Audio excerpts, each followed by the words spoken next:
ফজিলতপূর্ণ রাতের কথা বলি, রমজান মাসের শেষ 10 দিনে বেজর রাত্রিগুলোর মধ্যে আমার আল্লাহ তাআলা এমন একটা রাত্রি রাখছে গো, যে এই রাত্রিটার নাম হলো লাইলাতুল কদরের রাত্র। যেই কদরের রাত্রের উপরে আমার আল্লাহ তাআলা কোরআনুল কারীমের মধ্যে একটা সূরা নাযিল করে দিয়েছে।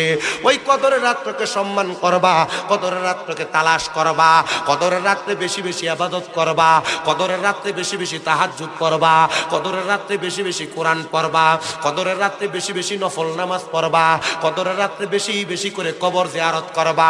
রমজান মাসের 21 তারিখ, রমজান মাসের 23 তারিখ, রমজান মাসের 25 তারিখ, রমজান মাসের 27 তারিখ, রমজান মাসের 28 তারিখ, রমজান মাসের 29 তারিখ, এই বেজর রাত্রিগুলা তোমরা তাহাজ্জুদ গুজার করবা, সারা রাত্র জাগনা থাকবা। তোমরা এই কদরের রাত্রটার অবহেলা করবা না।